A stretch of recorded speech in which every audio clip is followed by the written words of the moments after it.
विषय पर मनन करने जा रहे हैं।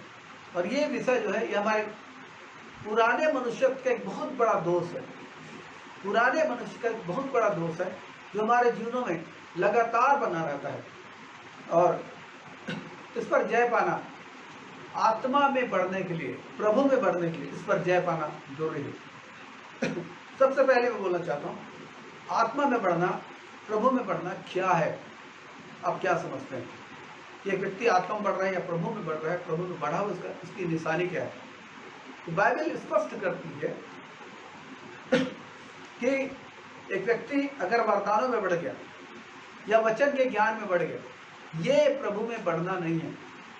वचन के ज्ञान में बढ़ गया, वरदानों में बढ़ गया, ये प्रभु में बढ़ना नहीं है। क्योंकि कुरिन्थ की जो कलीसिया थी, उस कलीसिया के बारे में पौलुस एक अध्याय में लिखता हुआ बोलता है कि किसी भी वरदान की तुम्हें घटी नहीं और किसी भी ज्ञान की तुम्हें घटी नहीं। इन दोनों बातों को पौलुस कहता है। लेकिन फिर भी वो उन्हें तीसरे अध्याय में, पहला कुरिन्थी तीसरे अध्याय में उन्हें ये बोलता है तुम मसीह में बालक हो, तुम सिद्ध नहीं हुए, तुम मसीह में बालक हो, अब तक शारीरिक हो। क्यों?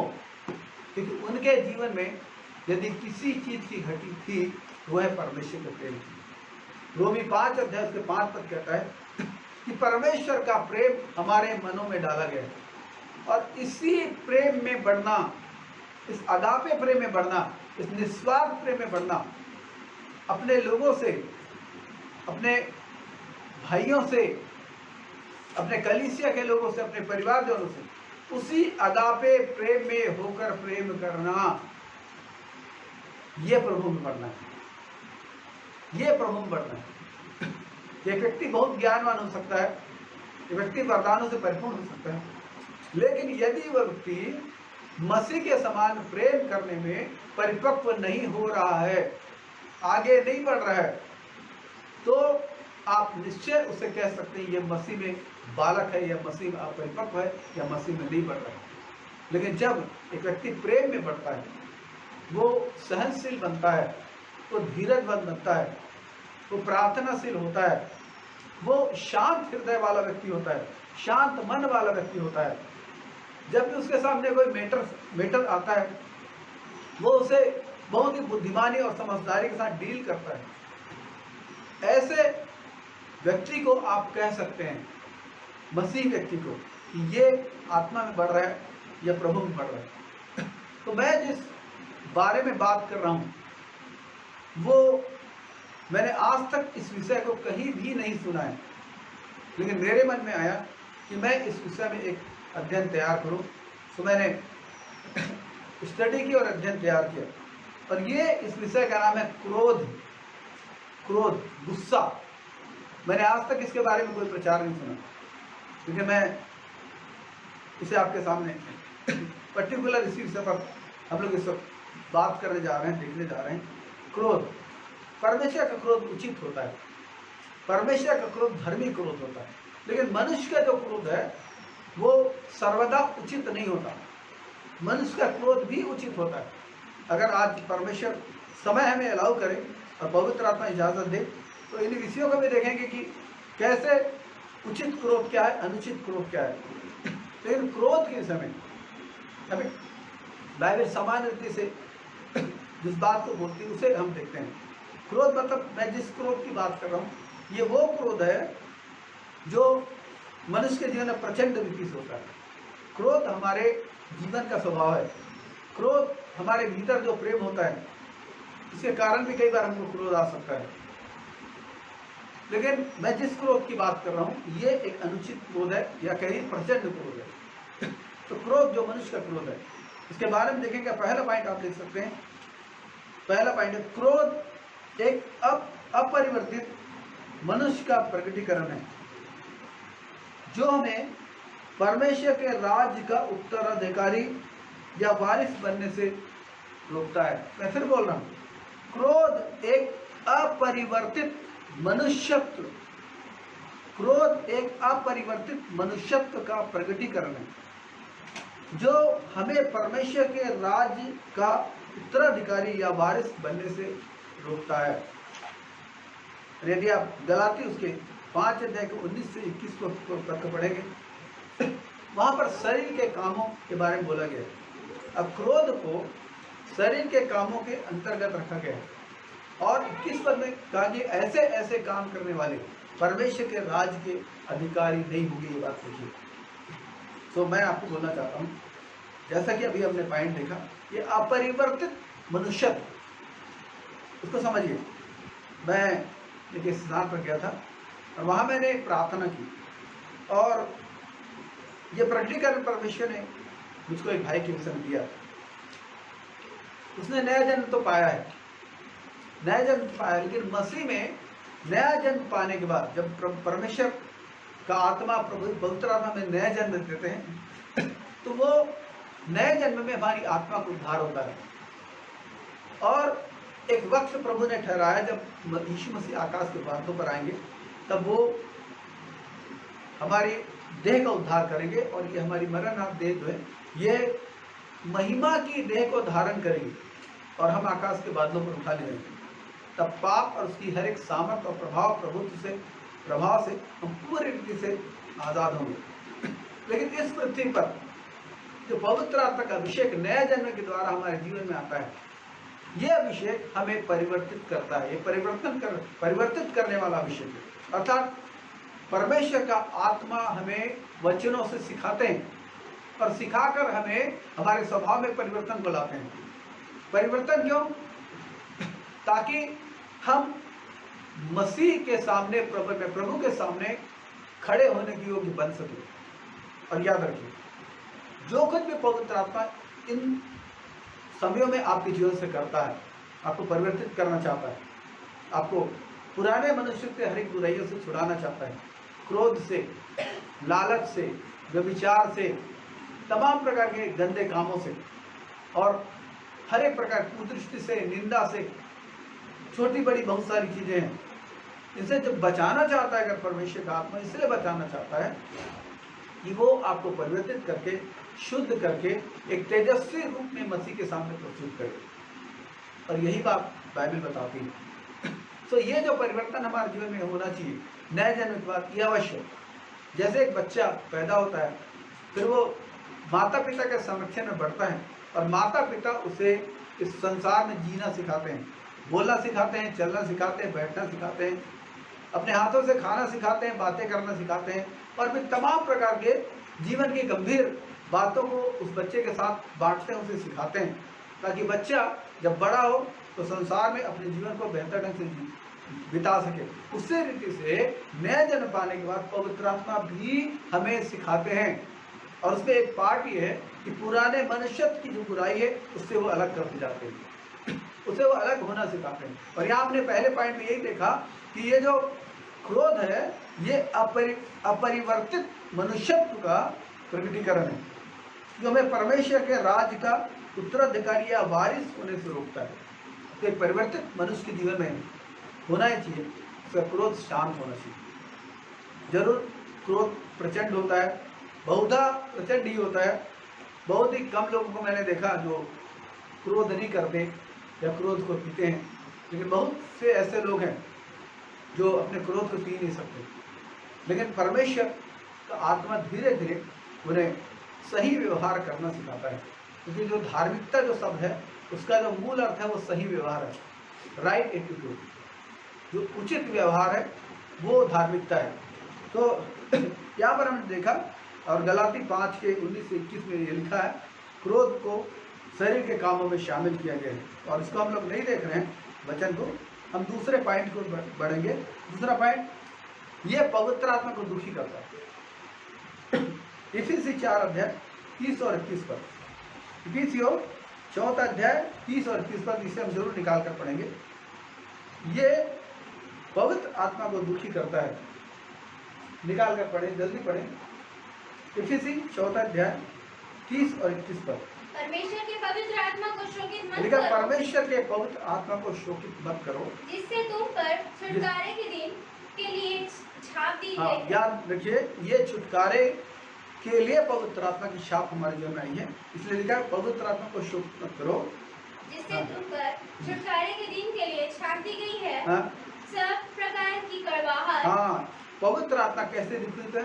सब प्रकार की कड़वाहट और प्रकोप और क्रोध और कलह कलह निंदा सब बैर भाव समेत हाँ। तुमसे दूर की सब बैर भाव समेत तुमसे दूर की जाए और एक दूसरे पर कृपालु और करुणामय करुणामय और जैसे परमेश्वर ने मसीह में तुम्हारे और अपराध जैसे क्षमा किए, परमेश्वर ने मसीह में तुम्हारे अपराध क्षमा किए वैसे ही तुम भी एक दूसरे के अपराध क्षमा करो। वैसे ही तुम भी एक दूसरे का अपराध क्षमा किया करो। ये बाइबल कहती है। और ये मैं आपको बोलना चाहता हूँ कि कई बार लोग कहते हैं कि बाइबल की आज्ञाओं को मानना कठिन है, लेकिन बाइबल बताती है पहले यूहन्ना 5 अध्याय में कि परमेश्वर की आज्ञा कठिन नहीं है, लेकिन जब आप उन्हें मानने के लिए आगे बढ़ते हैं आप जय को प्राप्त करते हैं।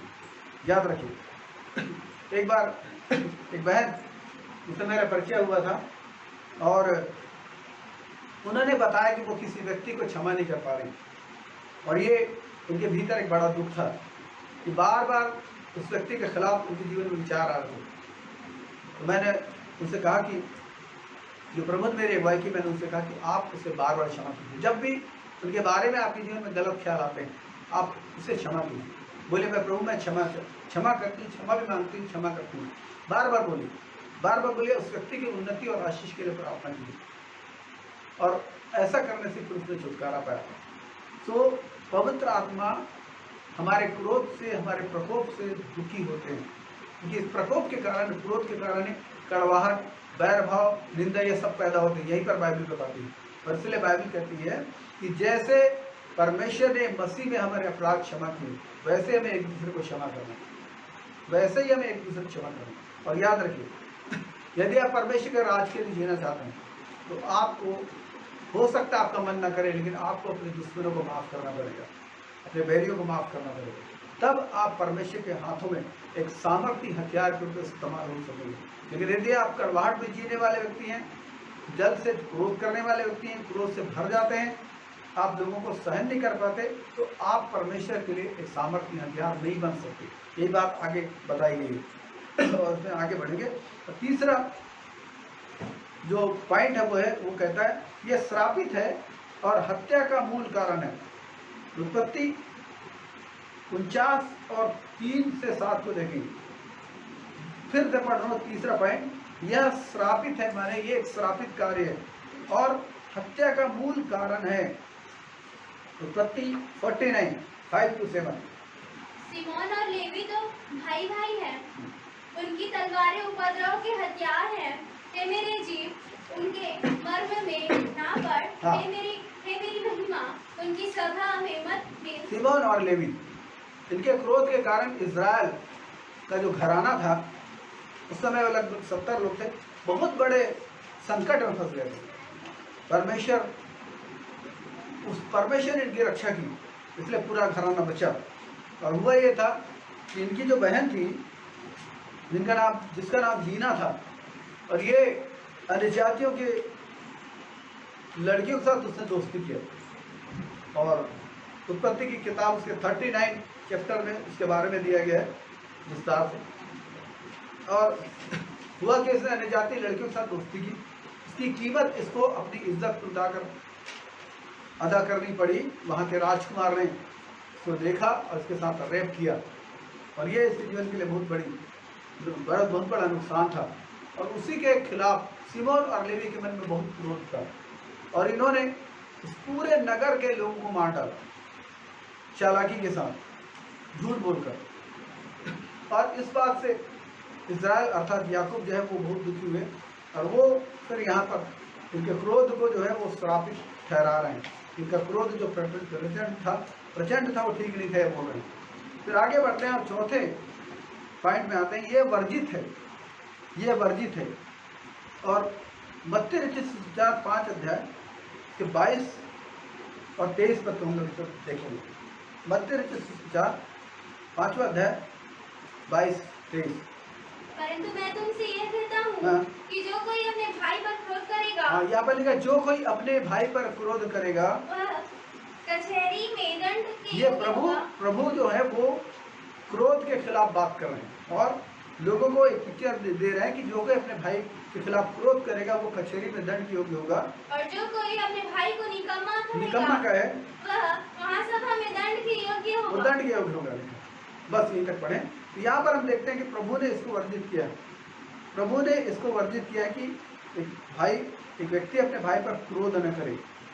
और पांचवा जो पॉइंट है उसमें हम आएंगे, ये मूर्खता का एक लक्षण है। बाइबल बताती है ये मूर्खता का एक लक्षण है। सबोपदेशक 7:9 हम इसे पढ़ेंगे। सबोपदेशक 7:9 और हम देखेंगे क्रोध एक मूर्खता है। क्रोध एक मूर्खता है। अपने मन में उतावली से क्रोधित ना हो। अपने मन में उतावली से क्रोधित ना हो, क्योंकि क्रोध मूर्खों ही के हृदय में रहता है। हाँ, क्रोध मूर्खों ही के हृदय में रहता है माने ये एक मूर्खता का लक्षण है यदि एक व्यक्ति क्रोध करता है। छठे पॉइंट में आएंगे, यह परमेश्वर की हर एक इच्छा के विरोध में खड़ा रहता है। याकूब 1:20 पर कहता है ये परमेश्वर की हर एक इच्छा के विरोध में खड़ा रहता है। याकूब 1:20 पर। क्योंकि मनुष्य का क्रोध मनुष्य का क्रोध परमेश्वर के धर्म का निर्वाह नहीं कर सकता। बिल्कुल, ये परमेश्वर के धार्मिकता के खिलाफ होता है, धर्म के खिलाफ होता है, परमेश्वर के स्वभाव के खिलाफ होता है। तो मनुष्य का क्रोध परमेश्वर के धर्म का निर्वाह नहीं कर सकता। उसी को मैंने आरंभ में बोला था।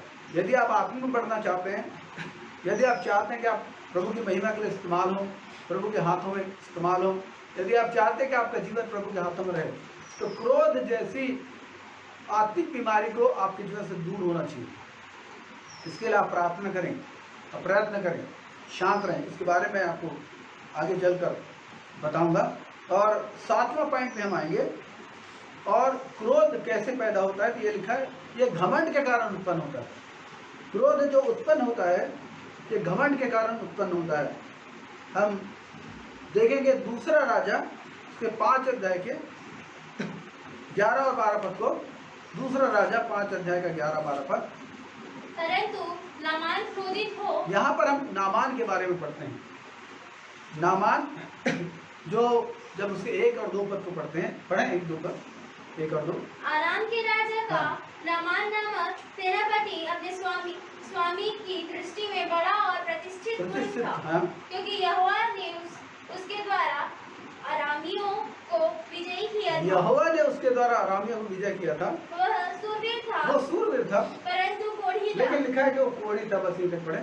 और हम देखते हैं कि वहाँ इजराइल के देश की छोटी सी लड़की बदवाई में वहाँ आ रहती है और वो अपने स्वामी से कहती है यदि मेरा स्वामी सोबरोन के भविष्यवक्ता के पास होता तो क्या ही भला होता कि वो उसे कोढ़ को दूर कर देता। फिर राजांग में चिट्ठी आदान प्रदान होती है और फिर नामान वहाँ जाता है और नामान के भीतर एक क्रोध, एक घमंड रहता है। सूरवीर होने का एक घमंड होता है। उसी घमंड के आधार पे वो सोचता है कि एलीशा के वो झोपड़ी के सामने खड़ा होता है। सोचता है एलीशा अपनी झोपड़ी से बाहर निकलेगा और छूकर पूरे सम्मान के साथ मुझे चंगा करेगा। लेकिन एलीशा जो है वो उससे मिलने बाहर नहीं आता, लेकिन वो उसके पास एक संदेश भेजता है कि तू जाकर यर्दन नदी में 7 बार डुबकी मार ले, तेरा कोढ़ चंगा हो जाएगा। और इस बात के कारण नामान क्रोधित हो जाता है, गुस्से से भर जाता है और वहाँ से जाने लगता है। और तब उसके नौकर लोग उसको समझाते हैं कि अगर भविष्यवक्ता तुझे कोई कठिन काम करने के लिए बोलता है क्या तू नहीं करता, तो तुझको सरल काम बोला है। और फिर हम देखते हैं कि नामान को बुद्धि आई, उसने घमंड को छोड़ा, दीन हुआ, 7 बार उसने डुबकी मारी और उसका कोढ़ चंगा हो गया। तो क्रोध के कारण वो अपने ब्लेसिंग को खो रहा था। क्रोध के कारण, घमंड के कारण क्रोध उत्पन्न होता है और उस क्रोध के कारण उसने ब्लेसिंग को खो रहा था। लेकिन प्रभु का धन्यवाद, वो एक बुद्धिमान व्यक्ति भी था और जब उसके सेवकों ने उससे तर्क वितर्क किया, वो दीन हुआ और उसने पाप करना चाहिए या कहना चाहिए कि उसने फॉलो किया जो कुछ एलिसा ने कहा था और उसने अपनी चंगाई को हासिल किया। अगले पॉइंट में हम आएंगे और 8वां पॉइंट है। और ये क्रोध झगड़े को पैदा करता है, ये झगड़े को पैदा करता है। नीति वचन 29-22 शब्द हम देखेंगे। नीति वचन 29-22 और 30-33 इन 2 पदों को देखेंगे। नीति वचन 29, 29 का 22 और 30 का 33। क्रोध करने वाला मनुष्य झगड़ा मचाता है, क्रोध करने वाला मनुष्य झगड़ा मचाता है, और अत्यंत क्रोध करने वाला अपराधी भी होता है। अत्यंत क्रोध करने वाला अपराधी भी होता है, बाइबल कहती है। 30 का 33। क्योंकि जैसे दूध के मथने से मक्खन और नाक के मरोड़ने से लहू निकलता है, वैसे ही क्रोध के भड़कने से झगड़ा उत्पन्न होता है। क्रोध के भड़काने से झगड़ा उत्पन्न होता है। तो ये झगड़े को पैदा करता है क्रोध, इसलिए क्रोध से बचिए ताकि झगड़ा उत्पन्न न हो, आप शांति के साथ रह सके। 9वां जो पद है वह है, यह सब बैर भाव, निंदा और गालियों का जनक है। क्रोध, ये सब बैर भाव, ये रोष, बैर भाव, फिर से पढ़ रहा हूँ, ये रोष, बैर भाव, निंदा और गालियों का जनक है। कुलसियों 3 का 8, कुलसियों 3 का 8। पर तुम ही इन सब को अर्थात क्रोध, रोष, बैर भाव, निंदा और मुंह से गालियां बकना, ये सब बातें छोड़ दो। बाइबल कहती है सब बातें छोड़ दो। क्यों छोड़ दो? अगला आगे बढ़ो। एक दूसरे से झूठ मत बोलो, क्योंकि तुमने पुराने मनुष्यत्व को उसके कामों समेत उतार डाला है। ये कारण है क्यों क्रोध को छोड़ने बोला जा रहा है, क्योंकि मैंने और आपने पुराने मनुष्यत्व को उसके कामों समेत उतारा है। प्रभु यीशु मसीह ने क्रूस पर हमारे पुराने मनुष्यत्व को निकम्मा ठहराया है। पुराने मनुष्यत्व को प्रभु ने निकम्मा नाकारा ठहराया है और हमको नए मनुष्यत्व को धारण करने बोला है। तो पुराने मनुष्यत्व में ये पाया जाता है, क्रोध, रोष, बैर भाव, निंदा, मुंह से गालियां बकना। और बाइबल कहती है तुमने पुराने मनुष्य को त्याग दिया है। 12 पद से बढ़िए नए मनुष्य की निशानी क्या है?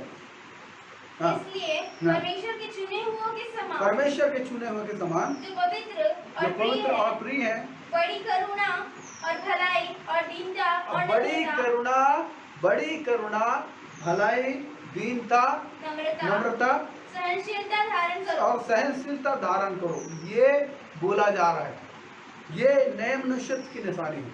ये प्रभु यीशु मसीह का स्वभाव है और इसी स्वभाव में बदलने के लिए बोला जा रहा है।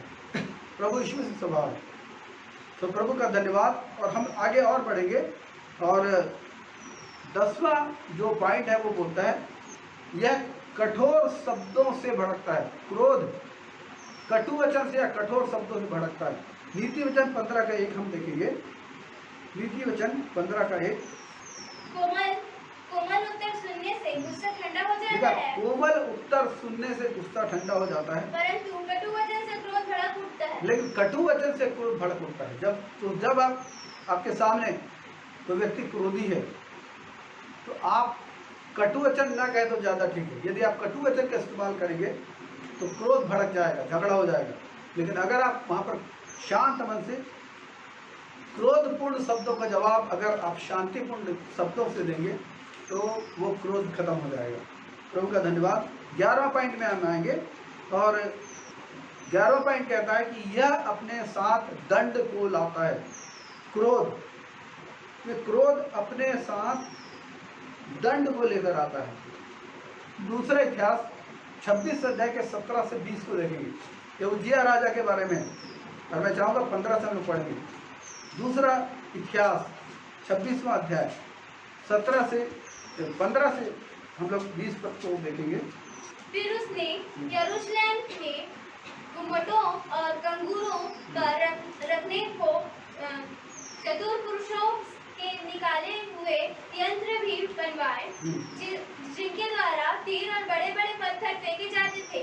उसकी कीर्ति दूर दूर तक फैली गई, क्योंकि उसे अद्भुत सहायता, बाइबल कहती है उज्जिया के बारे में बहुत शानदार चीज, उसे अद्भुत सहायता यहाँ तक मिली कि वह सामर्थी हो गया। जो सामर्थ्य हो गया। लिखा फिर क्या हुआ, आगे बढ़िए। परंतु जब वह सामर्थी हो गया, लेकिन जब वो सामर्थी हो गया तब उसका मन फूल उठा, घमंड से फूल उठा, और उसने बिगड़कर अपने परमेश्वर यहोवा का विश्वासघात किया। उसने बिगड़कर अपने परमेश्वर यहोवा का विश्वासघात किया। अर्थात वह धूप की वेदी पर धूप जलाने को यहोवा के मंदिर में घुस गया। वो धूप की वेदी में धूप जलाने को यहोवा के मंदिर में घुस गया।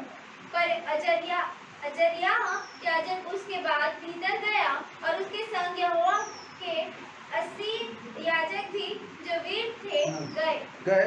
उन्होंने राजा का सामना करके उससे कहा उन्होंने उजिया राजा का सामना करके उससे कहा, हे उजिया, यहोवा के लिए धूप जलाना तेरा काम यहोवा के लिए धूप जलाना तेरा काम नहीं, हारून की संतान अर्थात उन याजकों की का काम है। हाँ, जो धूप जलाने को पवित्र किए गए हैं। तू पवित्र स्थान से निकल जा, तूने विश्वासघात किया है, यहोवा परमेश्वर की ओर से यह तेरी महिमा का कारण। हाँ, यहोवा परमेश्वर की ओर से यह तेरी महिमा का कारण नहीं है, क्योंकि धूप जलाना तेरा काम नहीं, लेवियों का काम है।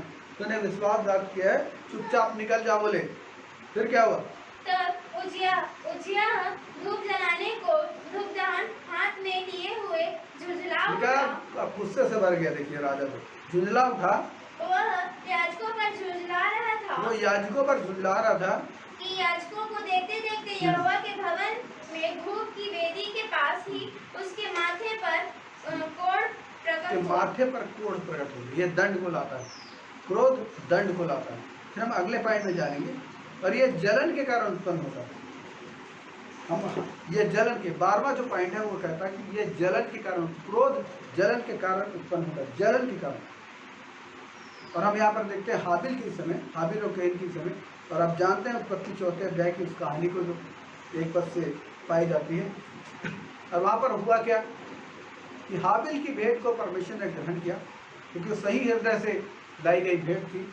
लेकिन कैन की भेंट को परमेश्वर ने ग्रहण नहीं किया, और इसके कारण कैन के भीतर हाबिल के प्रति जलन उत्पन्न हो गई, और जलकर उसने अपने भाई की हत्या कर दी। और हम शाऊल के समय देखते हैं, तो पहला समय उसके 18 अध्याय में पाया जाता है, दाऊद के खिलाफ जब गोलियत को दाऊद ने मारा। मैं इसके स्तर को नहीं निकलवा रहा हूँ। जब गोलियत को दाऊद ने मारा, तब वहाँ की स्त्रियों ने गाना गाया कि शाऊल ने हजारों को परंतु दाऊद ने लाखों को मारा है। और ये बात शाऊल को बहुत बुरी लगी, और वो उसने से दाऊद का विरोधी हो गया। लगातार दाऊद पर क्रोध करके हमले करता रहा, और दाऊद को उसने मारने की कोशिश की। तो हम देखते हैं कि जलन उसके अंदर हो गई कि अब ये जरूर राजा बन जाएगा। फिर एक और जलन को हम देखते हैं, और वो नए नियम में पाया जाता है। और लूका 15 अध्याय में इसके भी मद्दा निकालें। लूका 15 अध्याय में 11 पद से जब आप पढ़ेंगे तो वहाँ पर 2 भाइयों की कहानी है, जिसमें एक छोटे भाई को हम लोग उड़ाव पुत्र के नाम से जानते हैं, और दूसरे भाई का वो बड़ा भाई था। और जब छोटा भाई वापस घर में आया तो लोग आनंद मना रहे थे, इस बात को सहन नहीं कर सका, और क्रोध के मारे वो घर के बाहर बैठा रहा। हम उस चीज़ को देखते हैं। सो जलन के कारण ये क्रोध उत्पन्न होता है। और भी बहुत सारी चीज़ें हैं बाइबल में, लेकिन अब हम देखेंगे बचने को पाए कि हम इस प्रचंड क्रोध से कैसे बचें। क्रोध से हम कैसे बचें? इसमें पहला पॉइंट है, क्रोध को लंबे समय तक बनाकर नहीं रखना। क्रोध को लंबे समय तक बनाकर नहीं रखना। और किसी उसके 4 अध्याय के 26 पद कहता है, सांझ होने तक तुम्हारा क्रोध बना न रहे। सांझ होने तक तुम्हारा क्रोध जाता रहे, तुम्हारा क्रोध बना न रहे। उसको मन में गांठ बांध लीजिए। अगर आपके जीवन में क्रोध स्वाभाविक है, क्रोध आता है, लेकिन क्रोध को आप लंबे समय तक अपने हृदय में बना कर न रखें, क्योंकि क्रोध ये न केवल आत्मिक जीवन को बर्बाद करता है, लेकिन ये हमारे संबंधों को तो बर्बाद करता है। हमारे खुद के देह के लिए भी ये ठीक नहीं है। और इसलिए क्रोध के बारे में लिखा है कि सांझ होने तक तुम्हारा क्रोध बना ना रहे, चला जाए। तो इस बात को बिल्कुल हम ध्यान करें। और एक भजन इसके 30 अध्याय के 5 पद में इसमें लिखा, परमेश्वर के क्रोध के बारे में लिखा है, उसका क्रोध तो क्षण भर का, परंतु उसकी प्रसन्नता जीवन भर की होती है। तो परमेश्वर भी क्रोध करते हैं, लेकिन उनका क्रोध जो है वो लंबे समय तक बना नहीं रहता। इसलिए हमसे भी अब परमेश्वर का वचन हमको निर्देश देता है कि हमारा भी क्रोध लंबे समय तक बना न रहे। दूसरा पॉइंट है क्रोध में एक पाप से बचना, और उसी इफिसी 4:26 में लिखा है कि क्रोध तो करो परंतु पाप मत करो। क्रोध तो करो परंतु पाप मत करो। जब क्रोध प्रचंड हो जाता है तो ये पाप का स्वरूप धारण करता है।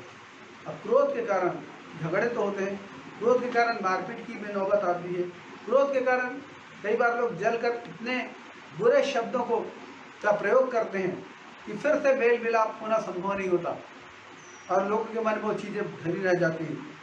तो क्रोध, कई बार क्रोध आना स्वाभाविक है, लेकिन पाप से जरूर बचना है उससे। और इसीलिए बहुत अच्छी चीज़ है कि हम लोग सकारात्मक जो दृष्टिकोण है उसे हम लोग धारण करें। और भजन उसके 37 के 1 पद को देखेंगे, 37 के 8 को, और नीति वचन 17 के 27 को देखेंगे। क्रोध से परे रह। हाँ, लिखा क्रोध से परे रह और जलजलाहट को छोड़ दे। और जलजलाहट को छोड़ दे। मत कूद उससे बुराई, क्योंकि इससे बुराई ही निकलेगी। जलजलाहट वाले क्रोध से बुराई ही निकलेगी।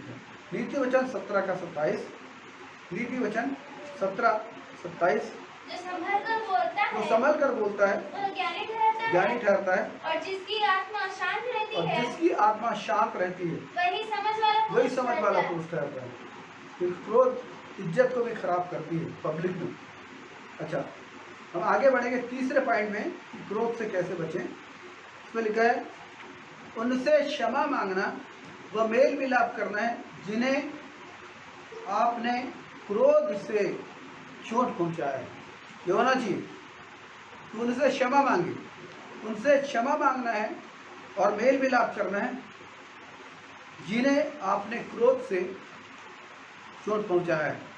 तो जब आप इस प्रैक्टिस में आगे बढ़ेंगे, मैं सच कहता हूँ, आप क्रोध करना छोड़ देंगे। यदि आप लोगों से क्षमा मांगना और मेल मिलाप करना आरंभ करेंगे, जरूर आप इस प्रैक्टिस से आज़ाद हो जाएंगे। क्रोध आपके जीवन से जाता रहेगा। मत्ती रचित सुसमाचार उसके 5 अध्याय 21 पद को हमने पहले देखा था, 22 पद को, कि अपने भाई पर क्रोध नहीं करना। 21 पद से पढ़ लें, 21 से 24 को। तुम सुन चुके हो कि पूर्व काल के लोगों से कहा गया था कि हत्या न करना, और जो कोई हत्या करेगा वह कचहरी में दंड के योग्य होगा। जो हत्या करेगा वो कचहरी में दंड के योग्य होगा। परंतु मैं तुमसे कहता हूँ कि जो कोई अपने भाई पर क्रोध करेगा, वह कचहरी में दंड के योग्य होगा। हाँ। और जो कोई अपने भाई को निकम्मा कहेगा, वह महासभा में दंड के योग्य होगा। और जो कोई कहे अरे मूर्ख, वह नरक की आग के दंड के योग्य होगा। इसलिए यदि तू अपनी भेंट वेदी पर लाए, लिखा यदि तू अपनी भेंट वेदी पर लाए और वह तू समर्पण करे, और वहाँ तुझे स्मरण करे कि तेरे भाई के मन में तेरे लिए कुछ विरोध है, तो अपनी भेंट वही वेदी के सामने छोड़ दे, और जाकर पहले अपने भाई से मेल मिलाप कर, और तब आकर अपनी भेंट चढ़ा। ये प्रभु ने सजेशन दिया है कि जब आपको पता लगता है कि आपके भाई के मन में, आपकी बहन के मन में आपके प्रति कुछ बुरे विचार हैं, तो आप एक काम करें, आप मेल मिलाप करने का प्रयत्न करें। ये प्रभु ने सिखाया, ये प्रभु क्रोध से बचने के लिए एक मार्ग है आपके लिए। चौथे पॉइंट में आते हैं। चौथा पॉइंट एक महत्वपूर्ण पॉइंट है, अपने और उस दूसरे व्यक्ति के लिए प्रार्थना करें। अपने लिए और उस दूसरे व्यक्ति के लिए प्रार्थना करें जिसके साथ आपकी अनबन हो गई है, या जिसने आप पर क्रोध किया है, या आपने जिस पर क्रोध किया, उसके लिए आप प्रार्थना करें। पहला तिमोथी 2 अध्याय का 8 पद क्या बोलता है? पहला तिमोथी 2 अध्याय का 8 पद क्या बोलता है? पहला तिमोथी 2 अध्याय का 8 पद। इसलिए मैं चाहता हूँ कि, हाँ, पौलुस कहते हैं, इसलिए मैं चाहता हूँ कि हर जगह पुरुष लोग बिना क्रोध और विवाद के पवित्र हाथों को उठाकर प्रार्थना किया करें। प्रार्थना का जीवन जिए, क्रोध न करें, विवाद न करें, प्रार्थना का जीवन करें। और मत्ती उसके 7 अध्याय के 1 पद से 5 पद को आप जानते हैं। प्रभु ने बोला कि दोष मत लगाओ। ये बहुत ही अच्छा आत्मिक जीवन में बढ़ने के लिए, क्रोध को खत्म करने के लिए बहुत अच्छा यहाँ पर प्रभु ने प्रैक्टिकल चीज़ों को बताया है। निकालेंगे मत्ती 7 अध्याय उसके 1 से 5 को देखेंगे, 1 से 5 को देखेंगे। और आरंभिक वचन को जानते हैं आप कि दोष मत लगाओ कि तुम पर भी दोष लगाया जाए, क्योंकि जिस प्रकार तुम दोष लगाते हो, क्योंकि जिस प्रकार तुम दोष लगाते हो उसी प्रकार तुम पर भी दोष लगाया जाएगा। और जिस नाप से तुम नापते हो, उसी नाप से तुम्हारे लिए भी नापा उसी नाप से जाएगा। तुम्हारे लिए भी नापा जाएगा। तू क्यों अपने भाई की आँख के ये तिनके बहुत को ही देखता महत्वपूर्ण है, चीज है आत्मिक जीवन में बढ़ने के लिए कि तू क्यों अपने भाई के आँख के तिनके को देखता है और अपनी आँख का लट्ठा तुझे और अपनी आँख का लट्ठा तुझे नहीं सूझ पड़ता।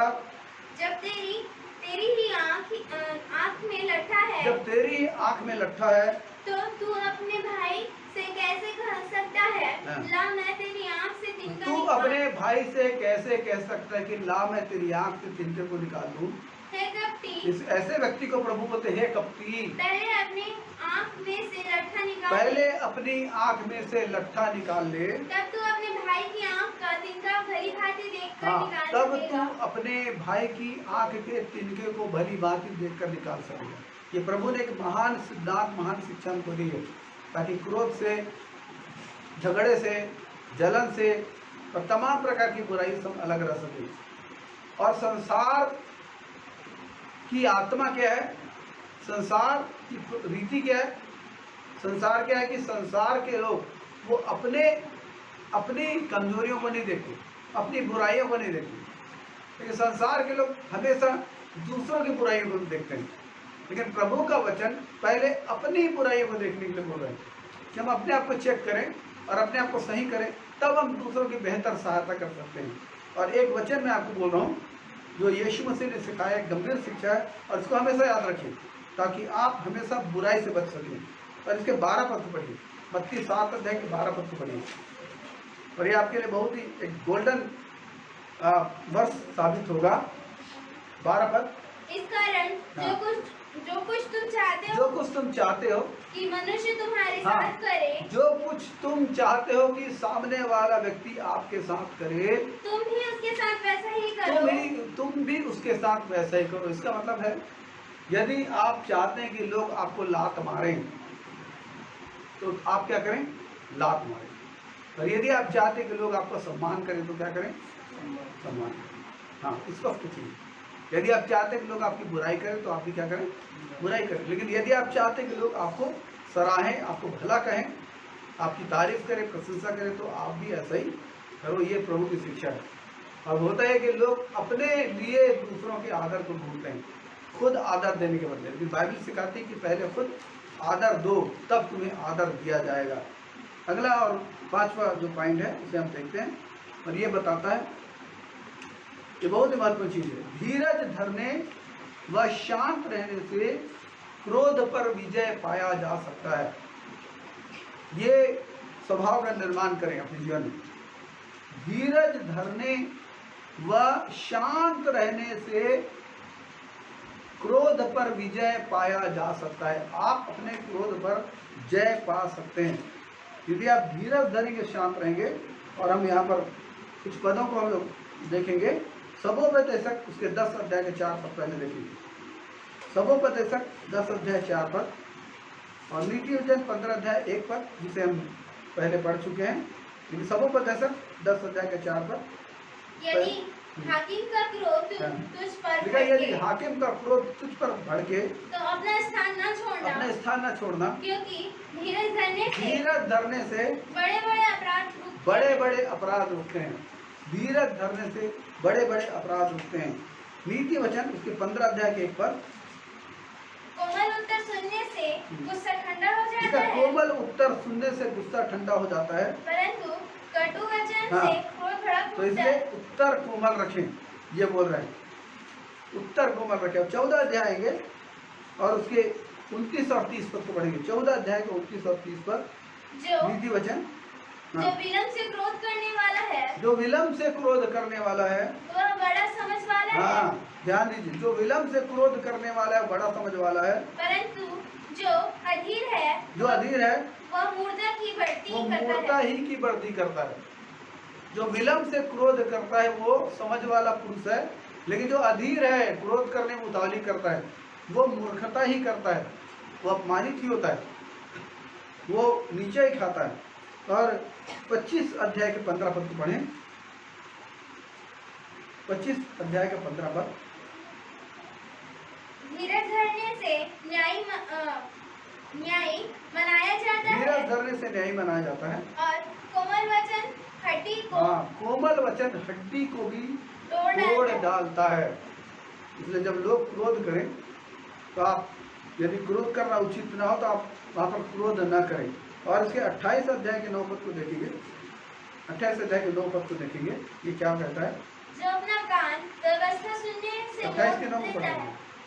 28 का 9। अच्छा उसको रहने दें, जैसा दूसरा पढ़ें। ठीक है, प्रभु का धन्यवाद इस विषय में। और हमने देखा कि क्रोध के बारे में, हमने देखा स्टडी लिया, और मैंने आरंभ में बताया था कि क्रोध जो है उचित भी होता है। एक तो मनुष्य का जो क्रोध है परमेश्वर के धर्म का निर्वाह नहीं कर सकता, क्योंकि मनुष्य अधिकतर क्रोध करते हुए, मनुष्य का जो क्रोध होता है क्रोध करते हुए पाप ही करता है। और बाइबल में उचित क्रोध के बारे में, अनुचित क्रोध के बारे में बताया गया है। उचित क्रोध के बारे में मैं जल्दी जल्दी बोलना चाहता हूँ।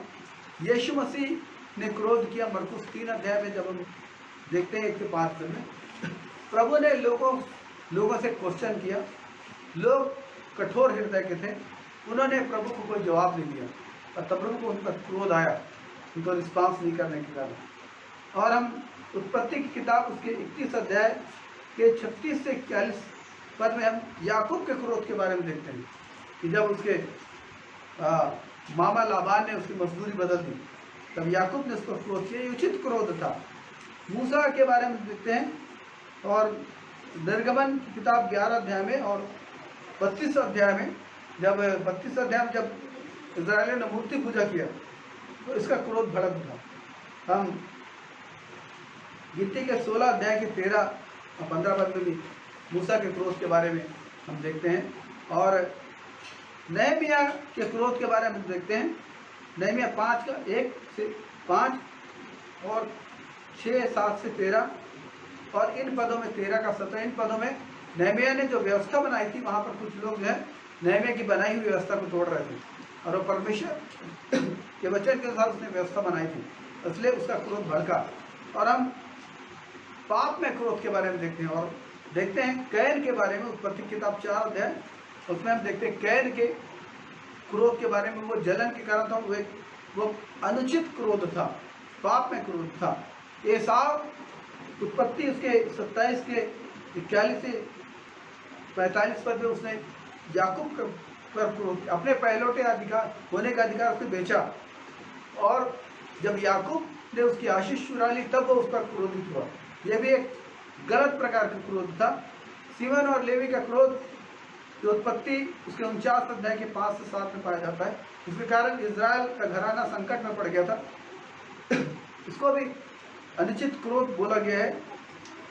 और गिनती की किताब के 20 अध्याय के 1-2 पद में मूसा के क्रोध के बारे में लिखा है, 1 से 11 पद में। और बिलाम का जो क्रोध था वो भी एक अनुचित क्रोध था। मूसा ने जो क्रोध किया, मूसा ने परमेश्वर पर क्रोध किया, और इसीलिए वो कनान देश जाने के अयोग्य ठहराया गया। बिलाम के समय हम देखते हैं कि इसमें गिनती 22 अध्याय 27 से 27-28 पद में उसने अपनी गधी पर क्रोध किया, जो कि अनुचित क्रोध था। वो खुद बावलेपन से भरकर वो जा रहा था, और ऐसे वक्त में परमेश्वर का दूत उसका सामना करने खड़ा हुआ, और ये अनुचित क्रोध था। साउल के क्रोध के समय, पहला समय उसके 20 अध्याय 30 पद में उसने क्रोध किया, जो गलत क्रोध था। अहाब राजा, पहला राजा उसके 21 अध्याय का 4 पद, अहाब राजा का क्रोध, और ये एक अनुचित क्रोध था जिसके कारण उसके पूरे घराने को नाश होना पड़ा। नामान का क्रोध हमने पढ़ा, दूसरा अध्याय 5 के 11 में। घमंड से भरकर उसने क्रोध किया, ये भी एक अनुचित क्रोध था। और राजा आसा, ये जिसको परमेश्वर ने अनुग्रह किया, इसके क्रोध के बारे में दूसरे इतिहास उसके दूसरे इतिहास के 14 अध्याय और 15 अध्याय में इसके क्रोध के बारे में पाया जाता है।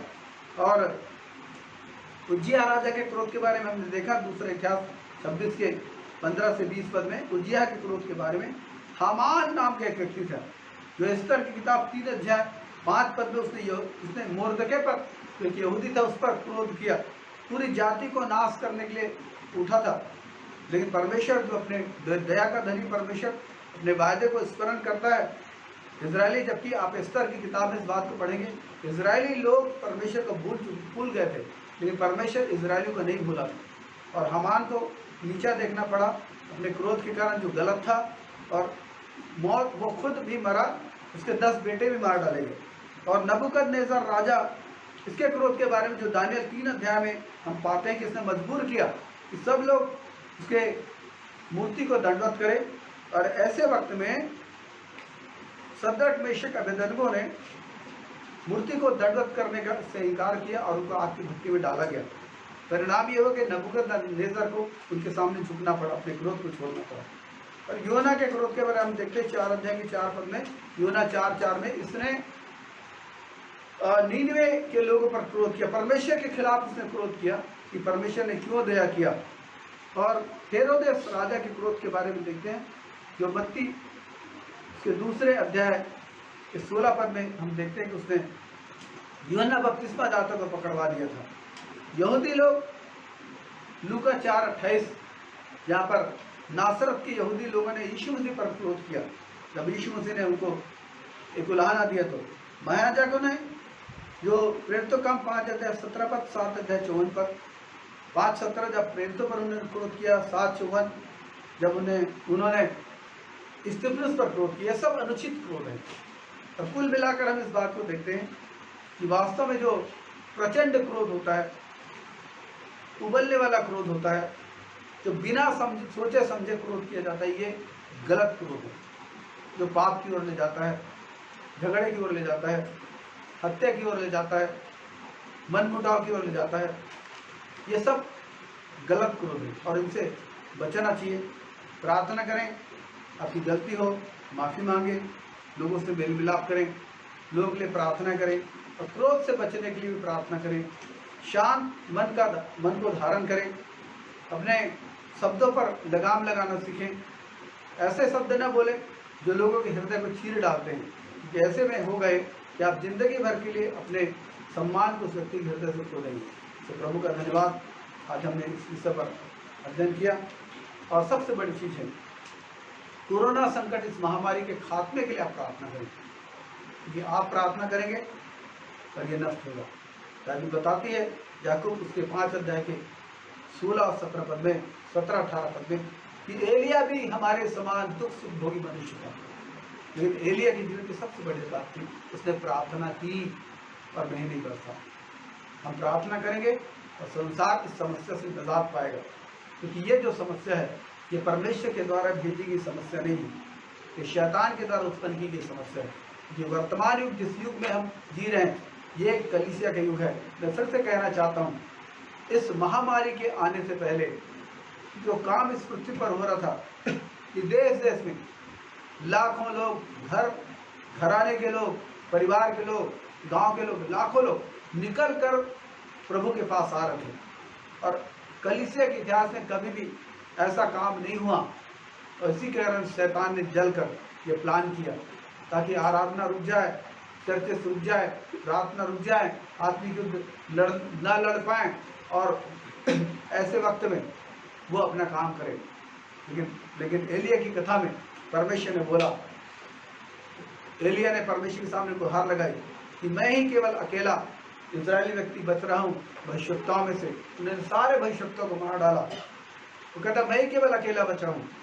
परमेश्वर उसको एश्योरेंस किया, बोला, ढाढ़स बंधाया, नहीं, मैंने 7,000 मनुष्यों को और रख छोड़ा है जिन्होंने बाल के आगे घुटने नहीं टेके, वो तेरे साथ मिलकर प्रार्थना कर रहे हैं। और वहाँ से हम देखते हैं एक सामर्थ्य छुटकारा इजराइल के देश में आया। तो मेरी और आपकी प्रार्थना भी बहुमूल्य और कीमती है, और खासकर इस महासंकट के दिनों में, जबकि लोगों का जीवन शैतान बर्बाद कर रहा है और लोगों को सुसमाचार सुनने नहीं दे रहा है, क्योंकि आप घर से निकल नहीं पा रहे हैं और बड़ी तकलीफ हो रही। और ऐसी स्थिति में आप प्रार्थना करें, ये खत्म हो, और ये खत्म होकर रहेगा। और कलीसिया जो अब हम अंतिम समय में जी रहे हैं, यीशु मसीह का आगमन जबकि नजदीक दिखाई दे रहा है, जो सिम्टम्स प्रभु ने बताए वो सिम्टम्स सारे दिखाई दे रहे हैं, वो चिन्ह सारे दिखाई दे रहे हैं। ऐसी स्थिति में हमारी प्रार्थना बहुत महत्वपूर्ण हो जाती है। इसलिए हम प्रार्थना करें प्रभु की बात जो है कि प्रभु ने जो कहा वही होगा, और बहुत ऐसी आत्माएं प्रभु के पास आएंगी। तो कृपया प्रार्थना करें, प्रभु में बने रहें और सरकारी नियमों का पालन भी करें, क्योंकि शैतान कभी भी आप पर हमला कर सकता है। इसलिए कोरोना से बचने के लिए जो उपाय डॉक्टर्स लोग सुझाते हैं, उन्होंने सुझाया, गवर्नमेंट जिनको आपके सामने प्रस्तुत करती है उनको बिल्कुल पालन करें, कोरोना से बचें, युद्ध करें इस महामारी के खात्मे के लिए। आप प्रार्थना करें, हम सरकार के लिए प्रार्थना करें, आर्थिक बातों के लिए प्रार्थना करें। आर्थिक मंदी का दौर चल रहा है, बहुत सारी नौकरियां छूट गई हैं, लोगों के जीवन में एक प्रकार से आर्थिक संकट भी आया। हम सब बातों के लिए प्रार्थना करें, प्रभु आप सबको आशीष दें। और यही छोटी सी प्रार्थना करें। दयालु सामर्थ्य परमेश्वर, आपका धन्यवाद देते हैं, यीशु के सामर्थ्य नाम में आपके चरणों में आते हैं, धन्यवाद करते हैं प्रेमी परमेश्वर का आपने दया की, करुणा की, अनुग्रह किया प्रभु जी। ऑनलाइन ही सही लेकिन हमने आराधना की, हम आपका धन्यवाद देते हैं प्रभु जी। खुदा आसमानी इन माध्यम के जिस माध्यम से होकर पिता हमने पिता आपके लोगों से बातचीत की प्रभु जी, आज आपने हमें आशीषित किया और हमारे एक महान प्रभु जी आर्थिक शत्रु के बारे में आपने हमें परिचित कराया। हम आपका धन्यवाद देते हैं, प्रार्थना करते हैं हमें चेहरे पर अनुग्रह करें पिता, ताकि हम क्रोध करें लेकिन पाप ना करे प्रभु जी। और खुदा हमारा क्रोध क्षण भर का हो पिता, जैसे आपका क्रोध है पिता। और खुदा आसमानी हमारे जो व्यवहार है पिता वो पूरी रीति से सामान्य और प्रेम में हो प्रभु जी, और हम एक दूसरे की भलाई उन्नति के खोजी हो पिता प्रभु जी, एक दूसरे के लिए प्रार्थना करने वाले हो पिता प्रभु जी, और किसी प्रकार की घमंड से न सोने पिता प्रभु जी, लेकिन दीन होकर पिता आपके चरणों में सदा झुके रहे पिता, आपकी सेवा करते रहे, आपके पवित्र नाम को महिमा देते रहे। तो प्यार करें पिता, आप दया करें पिता, सब बातों के लिए महिमा आदर आपको देते हैं, आपको धन्यवाद देते हैं प्रभु जी।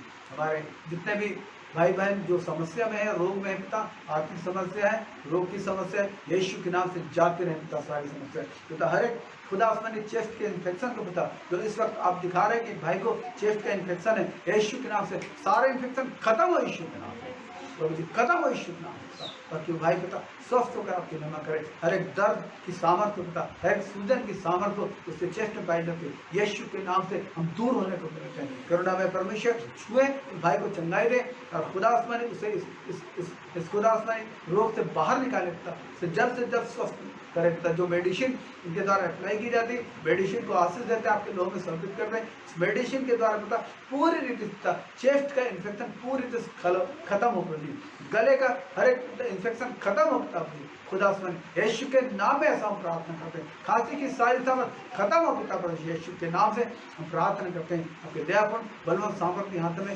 सब बातों को समर्पित करते हैं पिता। खुदा सुमानी प्रभु जी, जिन लोगों के लिए भोजन की कमी है पिता, आप दया करें, करुणा करें प्रभु जी, ताकि पिता उनके लिए भोजन का इंतजाम होने पाए पिता। और हम पर भी आप अनुग्रह करें पिता, कि हम पिता ऐसे गरीबों की मदद कर सकें मेरे परमेश्वर पिता, जिसके द्वारा आपका नाम महिमा पाने पाए पिता। आप दया करें, करुणा करें, संभालें। पूरे सप्ताह को आपके लोगों में समर्पित करते हैं।